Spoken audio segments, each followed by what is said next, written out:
2026, nous avons présenté les interventions que nous estimons à un coût global de 512 millions, qui constitue ce qui a été alloué au département de Salémata pour cette année 2026, dans le cadre du BCI, sur lequel nous travaillons pour le moment. Je pense que l'occasion que nous saisissons aujourd'hui avec cette démarche participative d'identification des besoins, aussi une opportunité de plaidoyer pour un investissement plus massif sur l'ensemble des besoins qui sont aujourd'hui prioritaires, je dirais d'une extrême priorité pour les régions frontalières, mais surtout pour Kédougou, qui est aujourd'hui caractérisé par une extrême vulnérabilité et aussi un besoin d'investissement massif de l'État du Sénégal. Donc cette occasion que nous avons aujourd'hui d'avoir ici sous la facilitation de Madame le gouverneur l'ensemble des acteurs, que ce soit ces acteurs de l'administration mais aussi des collectivités territoriales, pour nous c'est de recueillir les besoins sur lesquels nous avons déjà une idée.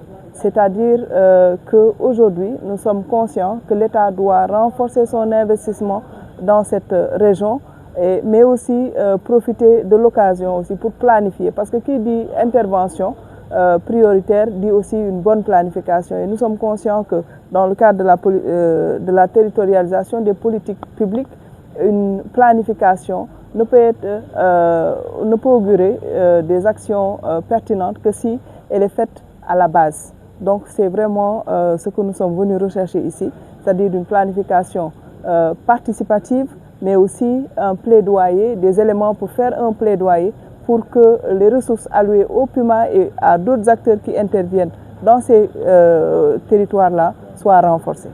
Mais aussi, il traduit la volonté, en tout cas, de l'État aujourd'hui de prendre en charge cette question de l'équité. Parce qu'il faut mettre en rapport ce budget-là de 512 millions par rapport au budget global qui est destiné à 10 régions qui sont tout aussi frontalières que Kédougou. Donc, sur un budget global peut-être qui est très insuffisant, aujourd'hui, ce qui est destiné à Kédougou, malgré les priorités que nous connaissons, ne peut être que considéré comme dérisoire par rapport aux besoins qui sont là. Pour le PUMA, l'ensemble des investissements ont été présentés. Mais il faut considérer que le PUMA, depuis sa création, intervient sur Kédougou. Maintenant, pas autant que nous l'aurions voulu, mais aujourd'hui, nous sommes là pour corriger ce qui pourrait paraître comme de l'inéquité dans l'allocation de ces ressources-là. C'est pour cela que pour 2026, nous avons identifié Tambacounda, Kédougou, et aussi les territoires insulaires comme des zones d'intervention prioritaires de notre programme.